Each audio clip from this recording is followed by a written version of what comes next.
नमस्कार, आपका स्वागत है हमारे चैनल में। आज हम बात करेंगे नवांश कुंडली पर, जिसको हम D9 चार्ट भी कहते हैं। ये एक वर्ग कुंडली है। तो ये D9 चार्ट नवांशा होता क्या है?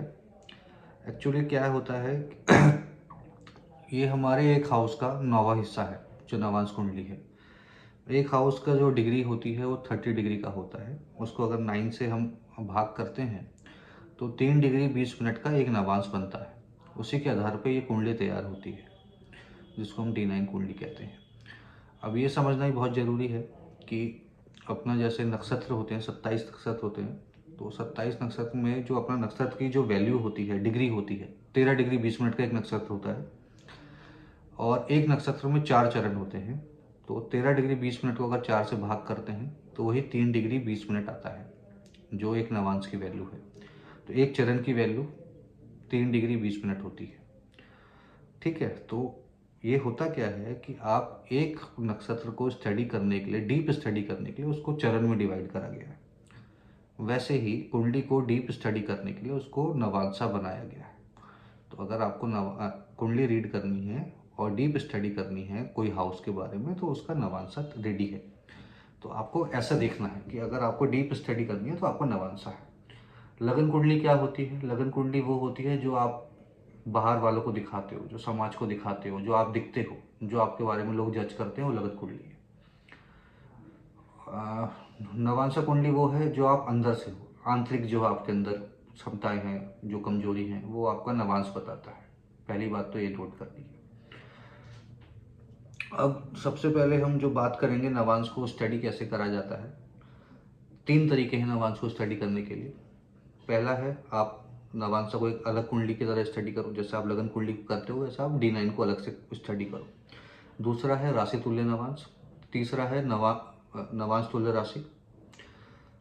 तो राशि तुल्य नवांश में होता क्या है, आज हम जो बात करेंगे राशि तुल्य नवांश के ऊपर ही बात करेंगे। हमारा फॉर एग्जांपल हमारा वृश्चिक लग्नी कुंडली है। वृश्चिक लगन का जो लॉर्ड होता है मंगल होता है। अब आपका नवांश मान लीजिए कुछ भी कर्क लगन का बना हो, मेष लगन का बना हो, आपका मकर लगन का बना हो, और उसको क्या करिए आप क्या कहते हैं वृश्चिक लगन के हिसाब से रोटेट कर लीजिए। मतलब 8 नंबर को लगन में ले आइए D9 चार्ट में, और उसी प्लेनेट उस और राशि को रोटेट कर दीजिए। जब आपने इसको रोटेट कर दिया विद रिस्पेक्ट टू वृश्चिक राशि, उसके बाद आपके दोनों लगन कुंडली और D9 चार्ट की जो राशियां हैं वो सेम हो जाएंगी। बस प्लेनेट की पोजीशन अलग अलग होगी, क्योंकि D9 में पोजीशन अलग आई होगी आपकी। ठीक है, अब सबसे पहले हमको क्या देखना है D9 में, 6, 8, 12 हाउसेस को कंसिडर करो। वहाँ पे जो प्लेनेट बैठे हुए हैं उनको पहले देखो। कोई भी प्लेनेट, फॉर एग्जांपल आपका मंगल आ गया 8वें घर में, 6ठे घर में या 12वें घर में, मंगल लगन लॉर्ड है यहाँ पे, है ना, मंगल आ गया। तो होगा क्या, यहाँ पे आने से कोई प्रॉब्लम नहीं है। आपका कोई भी प्लेनेट अगर 6, 8, 12 में चला गया D9 चार्ट में, तो वो आपको प्रॉब्लम क्रिएट करेगा, लेकिन उतनी ज़्यादा नहीं करेगा, जब तक वो एफ्लिक्शन में ना आए, राहु केतु के एक्सेस में ना चला जाए, मंगल शनि से पीड़ित ना हो जाए, चाहे उनकी दृष्टि से हो, चाहे उनके साथ युति कर ले 6, 8, 12 में, तो वो माना जाती है, पीड़ित माना जाता है वो प्लेनेट। तो होगा क्या, जब मान लो ये पीड़ित, आपको पता लग गया 6, 8, 12 में कोई प्लेनेट गया है, कहीं का भी लॉर्ड हो, फर्स्ट हाउस का हो, सेकंड हाउस का हो, थर्ड हाउस का हो, वो 6, 8, 12 में D9 में चला गया और वो पीड़ित हो गया, तो उसका जब पीरियड आएगा तो आपको बहुत ज़्यादा पीड़ा होगी। अब हम लोग क्या करते हैं कि हमने लगन कुंडली देखी, लगन कुंडली वो प्लेनेट बहुत अच्छा दिख रहा है, नहीं इसमें तो कोई पीड़ा नहीं होनी चाहिए, और तब आपको पीड़ा मिल रही। तो भैया आप सोचते हो कि क्या हुआ, क्यों हो रहा है। तो जब भी आप प्रिडिक्शन करते हो D1 चार्ट के साथ साथ आपको D9 को कंसीडर करना ही करना है। ऐसा नहीं है कि सिर्फ इसको मैरिज के लिए देखना है कि भैया शादी कब होगी या कब मेरा पार्टनर कैसा होगा, उसका व्यवहार कैसा होगा, इसके लिए नहीं, उसके लिए तो देखना ही है। पर जनरल प्रिडिक्शन के लिए भी D9 को साथ में रख के ही प्रिडिक्शन करनी है। अगर आपने D9 को कंसीडर नहीं करा, आपकी प्रिडिक्शन गलत हो सकती है, और 90%, 70 to 90% प्रिडिक्शन आपकी गलत हो जाएंगी अगर आपने D9 को नहीं देखा। तो आप D9 में आप अंतरदशा प्लेनेट को भी देख सकते हो। मैंने जैसे बताया कि 6, 8, 12 में कोई प्लेनेट गया, उनका AD आया, अंतरदशा आई और वो पीड़ा में है, तो आपको पीड़ा मिलेगी, अच्छी खासी मिलेगी, और कितना पीड़ित है वो उस हिसाब से मिलेगा आपको। तो वो आपको स्टडी करना पड़ेगा उस हिसाब से। तो आप राशि तुल्य नमाज बनाइए, राशि तुल्य नमाज बनाने के बाद आप 6, 8, 12 देखिए, और उस हिसाब से आप स्टडी कर सकते हो D9 चार्ट को। और एक चीज़ और बताता हूँ, इसमें जो अलग अलग बहुत सारे सूत्र हैं D9 के, एक वीडियो में बताना पॉसिबल नहीं है क्योंकि वीडियो फिर बहुत ज़्यादा बड़ा हो जाएगा। तो एक सूत्र, अगर मान लीजिए आप धन की प्राप्ति चाहते हैं कि धन कब हमको मिलेगा, कब हमको धन की प्राप्ति होगी, कब मेरी इनकम बढ़ेगी, कब मेरा प्रोफेशन बढ़ेगा, कब मेरी प्रोफेशनली ग्रोथ होगी, तो ये सब कुछ आप D9 चार्ट से देख सकते हो। कैसे देखोगे? आपका जो सेकंड लॉर्ड है, जो सेकंड लॉर्ड है लगन कुंडली, और आपने राशि तुल्य नमाज तो बना ही लिया है, तो जो सेकंड लॉर्ड है उसको आप देखिए कि वो कहाँ गया है। For example second Lord mean लगन कुंडली थी, वृश्चिक लगन कुंडली थी, तो सेकंड लॉर्ड आपका 9 नंबर राशि हुई, मतलब जुपिटर हुआ। फॉर एग्जांपल आपका जुपिटर 10th हाउस में चला गया, सेकंड लॉर्ड 10th में चला गया, ठीक है। तो सेकंड लॉर्ड 10th में गया तो आपको धन की प्राप्ति कब होगी? जब भी जुपिटर, चलो जुपिटर को नहीं लेते हैं क्योंकि जुपिटर को लेके फिर थोड़ा सा कन्फ्यूजन हो जाएगा। फॉर एग्जांपल मेष लगन की कुंडली है, मेष लगन में जो सेकंड राशि होती है, वृषभ राशि होती है, उसका लॉर्ड शुक्र होता है।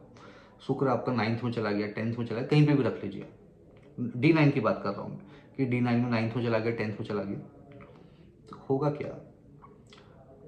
जब भी इसकी जो मूल त्रिकोण में राशियां हैं, फॉर एग्जांपल आपका ये मेष लगन कुंडली थी, 10 नंबर में चला गया आपका शुक्र, तो उसका 10 नंबर का कौन कौन से होंगे? 2, 6, 10, ये आपकी जो इसकी त्रिकोण राशियां हो गई। जब भी इसके त्रिकोण में 2, 6, 10 के अंदर गुरु का गोचर होगा, उस टाइम पे धन की प्राप्ति होगी, ठीक है। पहली बात तो ये नोट कर लीजिए। लेकिन धन की प्राप्ति क्या पूरे 1 साल तक होगी? गुरु का गोचर तो 1 साल तक चलता है, तो क्या धन की प्राप्ति पूरी 1 साल तक होगी क्या? नहीं, ऐसा नहीं है। धन की प्राप्ति पूरे 1 साल तक नहीं होगी।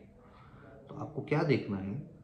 जो शुक्र था, आप धन की बात कर रहे हो इसलिए मैंने सेकंड लॉर्ड को दिया था, तो जो शुक्र था, शुक्र 10 नंबर राशि में जाके बैठ गया 10th हाउस में।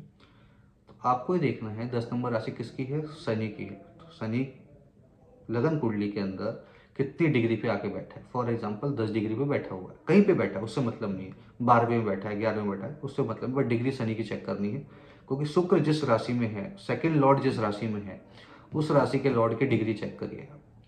आप मान लीजिए 10 डिग्री पे था शनि, तो जब जब जुपिटर 10 डिग्री का मतलब कौन सा नवांशा हो गया? 3 डिग्री 20 मिनट का एक नवांश होता है, 3 डिग्री 20 मिनट से 6 डिग्री 40 मिनट तक दूसरा नवांशा होगा, और 6 डिग्री 40 मिनट से 9:40 अपना 10 साढ़े 10 डिग्री तक आपका दूसरा नवांश चलेगा, तीसरा नवांश चलेगा, सॉरी, ये हो गया आपका 9:40 और 20, हाँ, ये 10 डिग्री तक आपको तीसरा नवांश चलेगा, है ना। 6:40 से 10 डिग्री तक आपको तीसरा नवांश चलेगा। तो उसमें अभी आपका ये कौन सा मैंने बताया? 10 डिग्री पे था, या मान के चलिए 9 डिग्री पे था, तीसरे नवांश पे था। आपका जो सैटर्न है वो 9 डिग्री पे था, कौन सा नवांश आया? तीसरे नवांश आया। जब जब जुपिटर 2, 6, 10, क्योंकि आपका शुक्र 10 नंबर राशि में था, उसकी जो त्रिकोण राशि हैं 2, 6, 10 होती हैं। जब जब आपका गुरु 2, 6, 10 राशि में आएगा और थर्ड नवांश में पहुंचेगा, तब तब आपको धन की प्राप्ति होगी। तब तक, पूरे साल नहीं होगी, जब वो तीसरे नवांश से पहुंचेगा तब तब आपको धन की प्राप्ति होगी। तो कर्म करना पड़ेगा। आप सोचोगे कि भैया धन आने वाला, मैं कुछ करता नहीं हूँ, क्योंकि आपका जो शुक्र है वो 10वें घर में गया, तो इसका मतलब क्या है? आपको आपके कर्म से, आपके प्रोफेशन से, आपके व्यवसाय से पैसा आएगा। तो व्यवसाय करना पड़ेगा। घर में आप नौकरी छोड़ के बैठ जाओ, बिजनेस छोड़ के बैठ जाओ, धन आने वाला है तो कुछ होने वाला नहीं है। कर्म तो करने पड़ेंगे, लेकिन आप कर्म कर रहे हो तो आपको ये पीरियड आप पहले से एनालिसिस कर सकते हो, इस पीरियड में मुझे धन मिलेगा, मेरे को अच्छी खासी मेरी सेविंग होगी। वैसे ही आप 11th लॉर्ड को देख सकते हो, मेरी इनकम कब बढ़ेगी। 11th लॉर्ड कहाँ चला गया? 11th लॉर्ड आपका 5th में चला गया, नवांश के अंदर 5th में चला गया। तो जब जब गुरु 1, 5, 9 राशि में जाएगा, तब तब उसकी इनकम बढ़ेगी। कब बढ़ेगी? आपको जो आपका जो प्लेनेट था 11th लॉर्ड, वो कौन सी राशि में गया?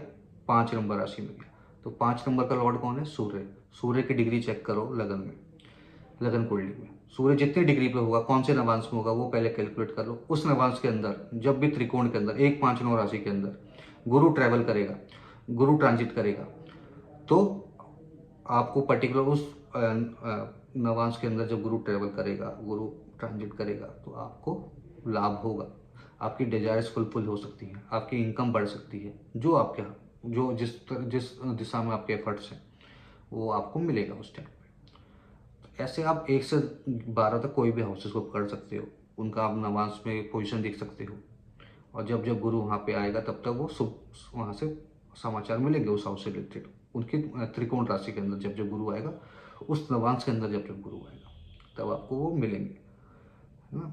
पर और बाकी बहुत सारी चीज़ें हैं। अगर वो सैटर्न को ले लेते हो, क्योंकि सैटर्न दुख का कारक है, आपको पता है, तो जब सैटर्न इन राशियों में आएगा और उस नवांश में आएगा तो आपको परेशानी खड़ी करेगा। उस पर्टिकुलर नवांश के अंदर जब जब सैटर्न ट्रेवल करता है उसके त्रिकोण राशि के अंदर, तो प्रॉब्लम क्रिएट करेगा आपको, है ना, दुख पीड़ा मिल सकती है पर्टिकुलर हाउस से, तो ऐसे देखा जाता है।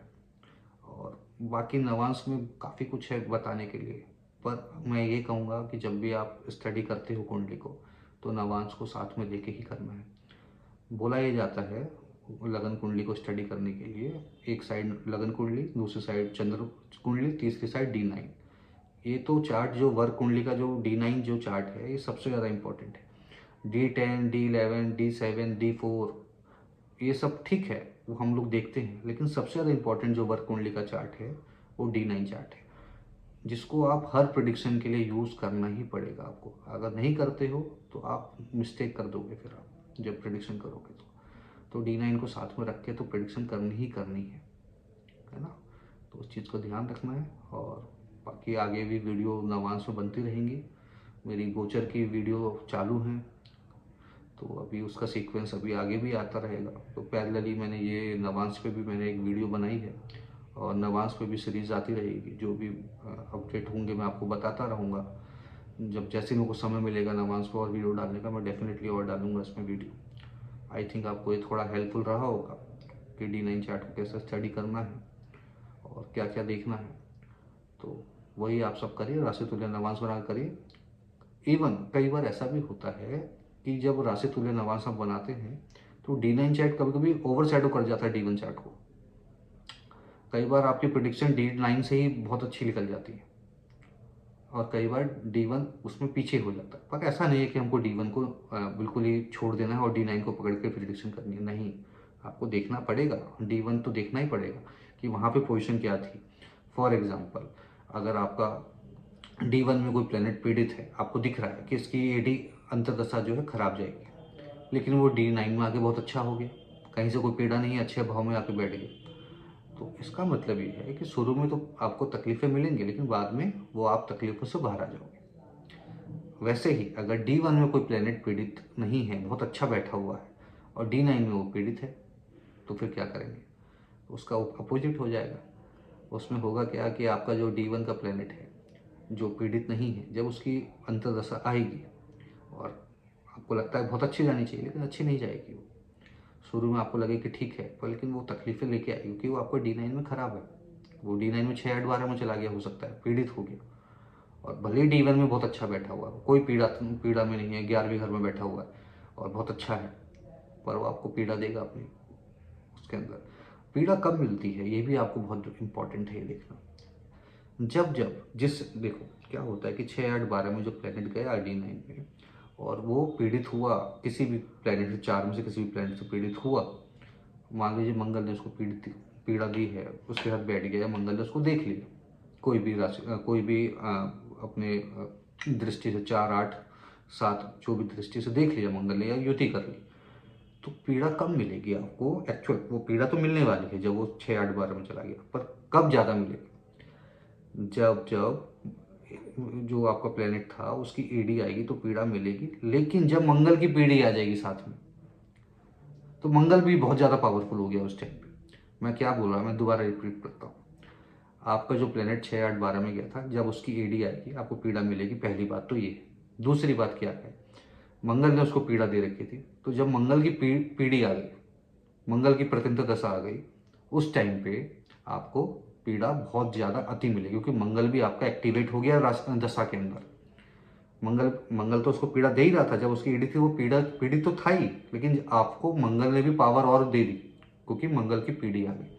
तो मंगल बहुत ज़्यादा पावरफुल हो गया, तो वो बहुत ज़्यादा पीड़ा देगा। तो पर्टिकुलर उस टाइम पे बहुत ज़्यादा पीड़ा मिलेगी, जब आपका प्लेनेट 6, 8, 12 की एडी चलेगी और साथ में मंगल ने उसको पीड़ा दी है, मंगल की पीढ़ी भी आ गई साथ में, तो आपको उस टाइम पे अति पीड़ा मिलेगी। तो वो पीरियड आपको निकालना थोड़ा भारी होगा, ये आपको ध्यान देना है। चलिए, धन्यवाद आज के लिए। आगे और वीडियो डालते रहेंगे और आप लोगों का सहयोग चाहिए बस।